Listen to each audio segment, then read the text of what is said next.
अस्सलाम वालेकुम। This is Abdul Rahman और थर्सडे का दिन है। ऑलमोस्ट 4 ट्रेडिंग सेशंस जो हैं पाकिस्तान स्टॉक एक्सचेंज के वो हो गए हैं जब से ये जंग जो है ईरान, इसराइल और यूएस के बीच में स्टार्ट हुई थी। और हम ये फॉलोअप वीडियो बना रहे हैं। तकरीबन 8 बजे का टाइम है पाकिस्तान टाइम के हिसाब से।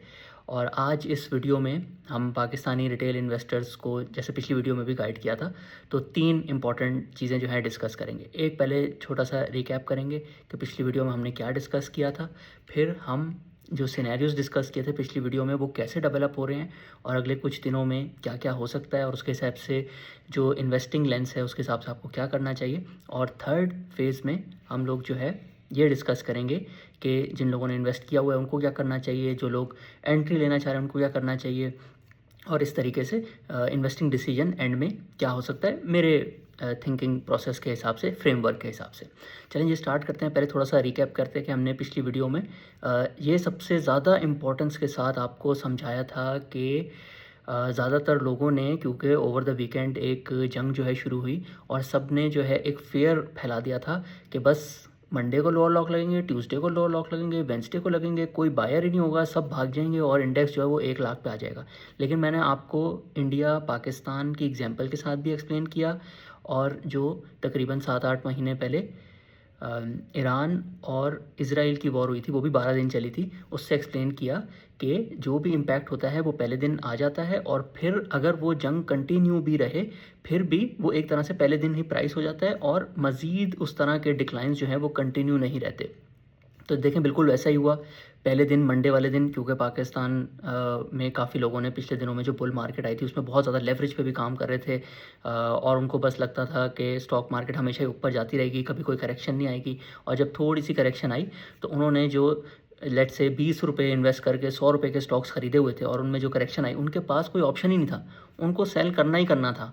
उनको पता था कि लॉन्ग टर्म में जो है थोड़े महीनों बाद रिकवरी आ जाएगी, लेकिन उनको जब मार्जिन कॉल्स आ रही थी उनके पास कोई ऑप्शन ही नहीं था। मार्केट हॉल्ट हुई, थोड़ी सी रिकवरी आई, लेकिन उनके पास ऑप्शन ही नहीं था और उनको सेल करना पड़ा। इस वजह से मंडे को बहुत ज़्यादा डिक्लाइन आया। और फिर उसके बाद जितना लोग सोच रहे थे शुरू में कि शायद शुरू के कुछ दिनों में ही डी एस्केलेशन हो जाए, वो नहीं भी हुई, फिर भी मार्केट रिकवर कर गई। यानी कि अगर आप इस फियर मॉन्गरिंग में नहीं आते और आप ये प्रिडिक्ट आपने सही कर भी लिया कि आगे जो है जंग थोड़ी सी ज़्यादा कंटिन्यू रहेगी, फिर भी अगर आपने मंडे को बेच दिया होता और अब आप सोच रहे हैं ख़रीदने का, या लेट से 1-2 दिनों में डी एस्केलेशन अनाउंस हो जाती है और फिर आप ख़रीदते हैं, तो आप देखें आपने कितना अपना नुकसान कर लिया। आप जो है 150 और 152 के आसपास आप एग्ज़िट कर लेते, और अब हम 160 क्रॉस कर चुके हैं, और अगर लेट्स से कोई डी एस्केलेशन की न्यूज़ आ जाती है तो मोस्ट प्रॉब्ली आप 165 170 के करीब री एंट्री ले रहे होंगे। इवन दो आपकी अंडरस्टैंडिंग ऑफ डी एस्केलेशन के इसमें कितना टाइम लग सकता है वो ठीक थी, लेकिन क्योंकि आप उसको इन्वेस्टिंग पर्सपेक्टिव से नहीं देख रहे थे, आपने बस ये सोचा हुआ था कि जब तक जंग चलती रहेगी, रोज़ गिरती रहेगी मार्केट, लोअर लॉक्स लगते रहेंगे और मैं 4-5 दिन बाद एंट्री ले लूँगा और मुझे बहुत ज़्यादा फ़ायदा हो जाएगा। तो ये जो मैंने आपको पिछली वीडियो में एक्सप्लेन किया था कि इस तरह नहीं होता, पहले दिन ही सारा कुछ प्राइस इन हो जाता है, पहले दूसरे दिन में ही, इसलिए पैनिक सेलिंग नहीं करनी चाहिए, होल्ड करना चाहिए।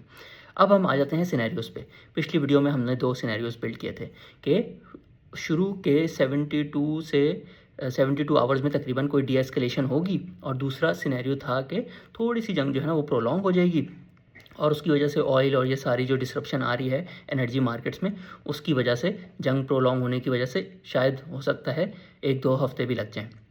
और मैंने सिनेरियो 1 को तकरीबन 70% प्रोबेबिलिटी दी थी और सिनेरियो 2 को 30% दी थी।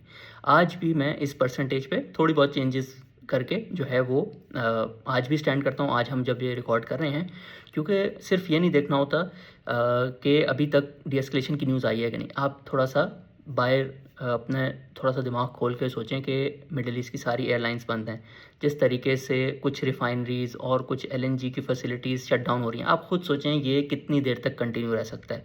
अगर आप थोड़ा सा यूएस पॉलिटिक्स फॉलो करते हों, तो जो 3-4 वादों पे ट्रंप एडमिनिस्ट्रेशन जो है वो वोट लेकर आई थी लोगों से, उसमें से 2 सबसे बड़े थे कि अमेरिका में गैस, मतलब वहाँ पे पेट्रोल को गैस कहा जाता है, वो $2 से कम होगी पर गैलन। और उसके साथ साथ हम दुनिया में जंगें नहीं करेंगे। तो जंगें तो कंटिन्यू रह रही हैं, लेकिन बहुत जल्दी जल्दी जो ट्रैक रिकॉर्ड है वो बता रहा है कि ये सारी चीज़ें कंक्लूड हो जाती हैं विद इन 10 to 12 डेज़। और दूसरा, अगर ये चीज़ डी एस्केलेशन नहीं होती तो फिर जिस तरीके से ऑयल महंगा हो रहा है, तो फिर जो दूसरा वाला वादा है उसके अगेंस्ट चीज़ें जाने लग जाती हैं। इस वजह से और ट्रैक रिकॉर्ड को भी देखते हुए ऑफ डोनाल्ड ट्रंप, जो कि एक तरह से डिसाइड करेंगे ये वॉर कंटिन्यू रहेगी कि नहीं, ट्रैक रिकॉर्ड को भी देखते हुए, और सिर्फ वॉर्स की बात नहीं है, ये आप टैरिफ्स पे भी देख लें। डोनाल्ड ट्रंप का पूरा ट्रैक रिकॉर्ड है कि वो पहले जो है एक तरीके से पहले अटैक पे जाते हैं, फिर आहिस्ता आहिस्ता जैसे जैसे चीज़ों को डील की तरफ लेके जाते हैं। टैरिफ वॉर्स में आप देख लें, इंडिया के साथ ऑलमोस्ट 3-4 महीने में टैरिफ पहले प्रेशर पुट किया और फिर डील हो गई। चाइना के साथ भी ऐसे ही हुआ। वेनेजुएला के केस में जो वो चाहते थे वो हो गया, तो डील उनकी जल्दी हो गई।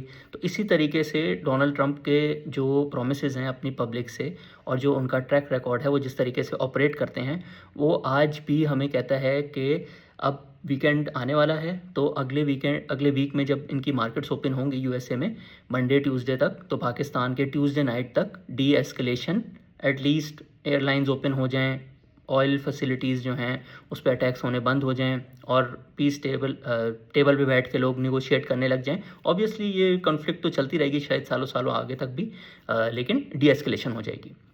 तो अभी भी मैं उसको 70% चांसेस दूंगा, और बहुत ज़्यादा कमेंटेटर्स जो इस पे कमेंट कर भी रहे होते हैं, बैकडोर डिप्लोमेसी जो चल रही होती है उस पर कमेंट कर रहे होते हैं, वो भी बता रहे हैं कि काफ़ी ज़्यादा इसके चांसेस हैं कि कोई बात होगी और चीज़ें डी एस्केलेशन की तरफ जाएंगी इन over the next 4 to 5 days.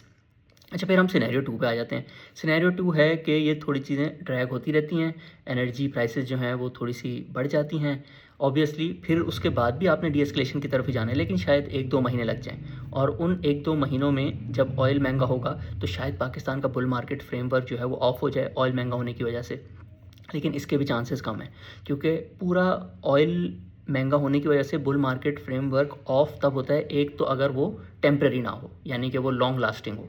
और डोनाल्ड ट्रंप का जो प्रोमिसेस हैं, उनका जो ट्रैक रिकॉर्ड है, वो आपको बता रहा है कि इसने इवेंचुअली नीचे आना ही आना है। और इसी वजह से उस तरह का स्पाइक जो लोग कह रहे थे, $120 का ऑयल, $140 का ऑयल, $200 का ऑयल, वो अभी तक नहीं हुआ, क्योंकि सारी चीज़ें जो है फॉरवर्ड लुकिंग होती हैं, लोगों को पता होता है, सारे ट्रैक रिकॉर्ड्स को देख के ही ये मार्केट्स में प्राइसिंग हो रही होती हैं। तो बुल मार्केट फ्रेमवर्क ऑफ तब होता है जब ऑयल सस्टेनेबली 2-3 साल के लिए जो है महंगा हो जाए, और फिर गवर्नमेंट का भी इसमें रोल होता है। जब ऑयल महंगा होता है और गवर्नमेंट अगर उसको महंगा नहीं करती, यानी कि एक तरह से सब्सिडी देने लग जाती है, या उस पर जो उन्होंने टैक्स कलेक्ट करना होता है वो कलेक्ट नहीं करती, तो फिर उससे IMF प्रोग्राम आपका सारा ख़राब हो जाता है, उससे आपकी करेंसी पे जो है प्रेशर आने लग जाता है। लोग ना ज़्यादा ऑयल मंगाते हैं, उनको पता है कि कभी ना कभी जाके गवर्नमेंट ने महंगा तो करना ही है, और हम वो विंडफॉल गेन जो है वो कमाएंगे। सो इस वजह से अभी भी बुल मार्केट फ्रेमवर्क इंटैक्ट है बिल्कुल, दोनों सिनेरियोज़ की केस में। पहले वाले सिनेरियो के केस में एक वी शेप रिकवरी हम लोग दे सकते हैं, और जो दूसरा सिनेरियो है उसमें हम थोड़ी सी साइडवेज मूवमेंट और फिर उसके बाद एक प्रोलॉन्ग रिकवरी जो है वो देख सकते हैं। और उसमें भी जो स्टॉक्स जिनके अच्छे रिजल्ट्स आ रहे होते हैं, जो लेट से ऑयल रिलेटेड कंपनीज़ हैं, उनकी अर्निंग्स बढ़ जाएंगी, तो आप उसमें भी इन्वेस्ट कर सकते हैं। सो ये हमारे दोनों सिनेरियोज़ हो गए। अब आ जाते हैं कि डिफरेंट इन्वेस्टर्स को, लेट से अगर किसी ने इन्वेस्ट किया उसको क्या करना चाहिए। जो लोग इन्वेस्टेड हैं उनको जो है बिल्कुल इन्वेस्टेड रहना चाहिए और अपॉर्चुनिटीज़ देखते रहना चाहिए। अगर कोई बेहतर कंपनी जिसकी अर्निंग्स फ्यूचर में इंक्रीज़ हो रही है और आपको कम वैल्यू पे मिल रही है, तो आप थोड़ा सा अपना पोर्टफोलियो वहाँ पे भी शिफ्ट कर सकते हैं। दूसरे लोग जो एक अच्छी एंट्री पॉइंट ढूंढ रहे थे, उनके लिए अभी मैं एडवाइस करूँगा, और ये मेरा एक पर्सनल स्टाइल ऑफ इन्वेस्टिंग है, अगर आपको ये अच्छा लगे आप अडॉप्ट कर सकते हैं। और ये है कि जब तक ये पूरी डी एस्केलेशन नहीं हो जाती, जब तक आप एक टारगेट रखें। अगर लेट से आपने 1 लाख रुपए इन्वेस्ट करते हैं, तो आपने इस पूरी अनसर्टेनिटी वाले टाइम में 50,000, जहाँ अच्छी अपॉर्चुनिटी आती रहे, टोटल 50,000 इन्वेस्ट कर देना है। और जब जैसे ही मेजर डी एस्केलेशन होगी, रिमेनिंग 50,000 आप जब इन्वेस्ट करके जो है अपना पूरा पोर्टफोलियो कंप्लीट कर सकते हैं। सो आपने जितना भी सोचा है टोटल इन्वेस्ट करने का, उसको डिवाइड कर दें 50% ड्यूरिंग द अनसर्टन टाइम्स, जहाँ जहाँ अच्छी अपॉर्चुनिटी मिलती है, बाइंग द डिप कहते हैं जिसको, और 50% जब डी एस्केलेशन हो जाए।